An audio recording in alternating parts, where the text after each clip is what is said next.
አንዳንዴ ሰዎች ካንቺ ጋር መታየት የሚያፍሩበት ጊዜ አለ። አንዳንድ ጊዜ ነገሮቻችን የዘገዩ ይመስለናል በእኛ ታይም ቴብል። አንዳንድ ጊዜ ምን ይሆናል መሰለሽ፣ መንፈሳዊ ዓለም አለ፣ ስፒሪቹዋል ዓለም አለ። መንፈሳዊ ዓለም ላይ ዳርክ ፎርስስ አሉ፣ ጨለማ ኃይላት አሉ። አሁን አንድ ቦታ ላይ ምን ይሆናል፣ ዳንኤል አለ፣ ነብዩ ዳንኤል የእግዚአብሔር ሰው ነው፣ ይጸልያል። ከዛ በ21ኛው ቀን ላይ ቅዱስ ገብርኤል መጣ። በ21ኛው ቀን ላይ መጣና ለዳንኤል ይነግረዋል፣ ይዳስሰዋል፣ አበረታውና ይኸውልህ ዳንኤል አለው።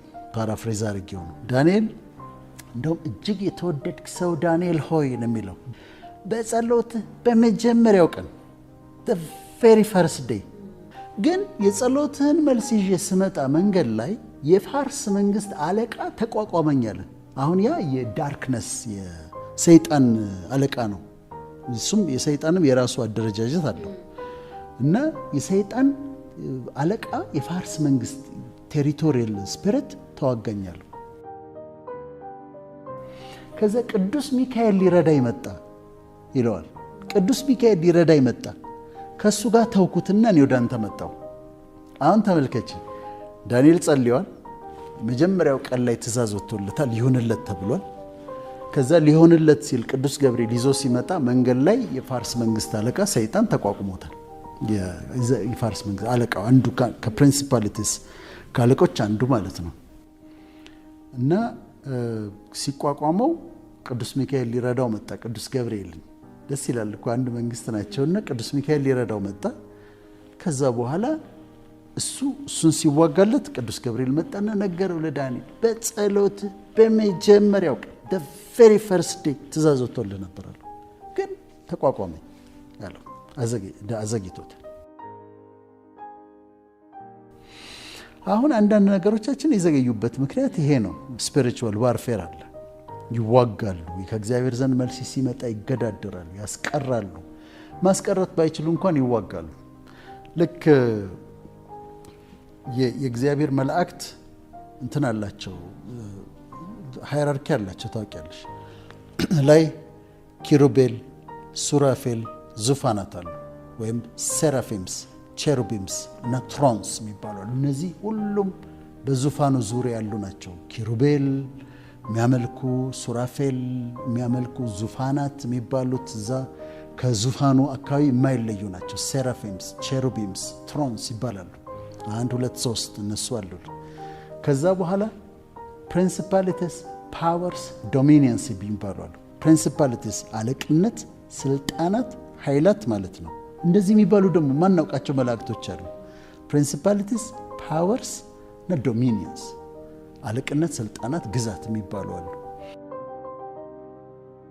ከነሱ ቀጥሎ አርካንጀልስ አሉ፣ ሊቃነ መላእክት የሚባሉት አሉ። ደግሞ እኛን ከሰዎች ጋር የሚላኩ የሚመጡ የሚያገለግሉ የሚዋጉ አርካንጀልስ አሉ። ከዛ የመላእክት ሰራዊት ደግሞ አሉ። አሁን እነዚህ አርካንጀልስ የሚባሉት አሁን ቅድም ሁለቱን አነሳን፣ ቅዱስ ገብርኤልና ቅዱስ ሚካኤልን አነሳን። ወንጌላውያን ጋር ሱራፌል፣ ኪሩቤል ይታወቃል። ከአርካንጀልስ ግን ቅዱስ ገብርኤልና ቅዱስ ሚካኤል ናቸው የሚታወቁት። ካቶሊኮች መጽሐፈ ጦቢትን ስለሚቀበሉ ሩፋኤልን ይጨምራሉ። ስለዚህ ቅዱስ ሚካኤል፣ ቅዱስ ገብርኤል፣ ቅዱስ ሩፋኤል ሶስቱን አርካንጀልስ በስም ሪኮግኒሽን ይሰጧቸዋል። በሀገራችን ምንድነው ጳጉሜ 3 ቅዱስ ሩፋኤል ነው ይባላል። ይሄ ልጆች ሮጠው ዘንዶ ከዘነበ ሰዎች የሚጠመቁበት። እዛ በኦርቶዶክስ ተዋህዶ ቤተክርስቲያን ደግሞ 7ቱ በስም ሪኮግኒሽን ይሰጣቸዋል። ቅዱስ ሚካኤል፣ ቅዱስ ገብርኤል፣ ቅዱስ ሩፋኤል፣ ቅዱስ ኡሪኤል፣ ቅዱስ ራጉኤል፣ ቅዱስ ፋኑኤል፣ ቅዱስ ሰረቃኤል። እነዚህ አርካንጀልስ ናቸው፣ የመላእክት አለቆች ናቸው፣ ቺፍ ናቸው። እና በስራቸው ደግሞ በጣም ብዙ እልፍ አላፋት መላእክት አላቸው ከስራቸው በእዛቸው ስር ያሉ ማለት ነው። እና አሁን ለዚህ ነው መጽሐፈ ዳንኤል ሁሉም ሰው የሚቀበለው፣ ወንጌላውያንም፣ ካቶሊክም፣ ፕሮቴስታንትም ወንጌላውያንም፣ ካቶሊኮችም፣ ኦርቶዶክሶችም የሚቀበሉት መጽሐፈ ዳንኤል ላይ ቅዱስ ገብርኤል ይዞ መጣ። የፋርስ መንግስት አለቃ ተቋቋመው። ቅዱስ ሚካኤል መጣና አገዘው። በጣም እኮ የሚያምር ነው። ከዛ ቅዱስ ገብርኤል ይዞለት መጣና ነገር። አሁን እኮ ብዙ ሰው ጭንቀት ውስጥ እኮ ያለው ጸሎት ስላልተሰማ አይደለም። ጸልዩዋል፣ ተመልሷል፣ ትእዛዝ ወጥቷል። ግን አየር ላይ የሚያዘገያል። አሁን ግን አንድ እግዚአብሔርን አሰራር ልነግርሽ እፈልጋለሁ። እሱ ፈጣሪ የሚሰራበት እግዚአብሔር የሚሰራበት መንገድ አለ። ብዙ ጊዜ የምናውቀው ምንድን ነው? በመዘግየቱ ነው። ፍቅር በጣም ደግሞ የሚቸኩልበት ጊዜ አለ። ጊዜው ሲመጣ 2 ምሳሌዎች ልስጥሽ። አንዱ ዮሴፍን እስር ቤት ሆኖ አስቢው። በወንድሞቹ የተጣለ ነው። ጉድጓድ ውስጥ ጥለውታል። 30 ብር ሸጠውታል። መጥቶ ጲጢፋራ ቤት ውስጥ ሲያገለግል እንደዚህ ሚስትየው ካልተኛ ብላ እስር ቤት ተጥሏል። ነገር የዘገየበት ሰው ነው በጣም። ግን የእግዚአብሔር ሰዓት ደረሰች። ከዛ መጡ እስር ቤት። እዛ ጋ ፈርዖን ህልም አይቷል። መጡ። ተነሳ፣ ምንድን ነው? ተነስ፣ ልበስ፣ ጸጉርን ተስተካከል፣ በጣም አረቃስ ባሉ ቢል ይሄ ሰውዬ አይቻልም። ለምን? አሁን እግዚአብሔር ይቸኩላል። ጊዜ ሲደርስ አጣድፈው ነው የሚወስዱሽ። ጊዜ አይሰጡሽም።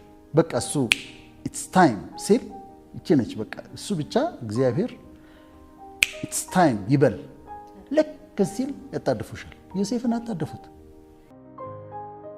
ሁለተኛ ደግሞ ምሳሌ ልስጥሽ። በጣም የሚገርመኝ ቦታ ነው። የት መሰለሽ? ያለው ሰከንድ ክሮኒክል የሚባለው ሰከንድ ክሮኒክል 35 ሁለተኛ ዜና 35 ላይ ነው ያለውና አንድ ኒካኡ የሚባል ንጉስ ከርከሚሽ የሚባል ቦታ ላይ ሄዶ እንዲዋጋ እግዚአብሔር ያዘዋል። ያዘዘው እግዚአብሔር ነው። ሂድና ተዋጋ የተባለው ከርከሚሽ ላይ ነው። ከዛ ሊዋጋ ሲሄድ ዮሲያስ የሚባል ንጉስ፣ የእስራኤል ንጉስ ሊገጥመው መጣ ጦር ይዞ። ይሄኛው ኒካው እግዚአብሔር አዞት ሊዋጋ እየሄደ ነው። ከርከሚሽ ላይ ነው ሊዋጋ ያወጣው። ንጉስ ዮሲያስ ደግሞ ሊዋጋው መጣ። መንገዱ ላይ ቆመ። ከዛ መልእክት ላከበት። ይኸውልህ ንጉስ ዮሲያስ፣ እኔ ካንተ ጋር ልዋጋ አይደለም የወጣሁት፣ ካንተ ጋር አይደለም ልዋጋ የወጣሁት፣ ከርከሚሽ ላይ ሄደ ተዋጋ ተብዬ ነው አለው። ሲቸኩል በፊቱ የሚቆም ማንም የለም። ማንም ሰው በፊቱ የሚቆሙ ወዮላቸው። ምድረ በዳውን ኤደን በረሃውን ገነት አድርገኸዋል ይላል። አሁንም ለተመልካቾቻችን የምንሰጣቸው ተስፋ ይሄ ነው እና ይሄ መልእክት ለሚደርሳቸው ምድረ በዳውን ኤደን፣ ምድረ በዳህን ኤደን ያደርገዋል፣ በረሃውን ገነት ያደርገዋል። ላንቺም እንደዛው ምድረ በዳሽን ኤደን ያደርጋል፣ በረሃሽን ገነት ያደርገዋል። ይሄንን አምናለሁ። እንዴት ለሚለው I have no idea። የሚመጣበትን መንገድ የሚሰራበትን መንገድ ፕሬዲክት ማድረግ አትችይም።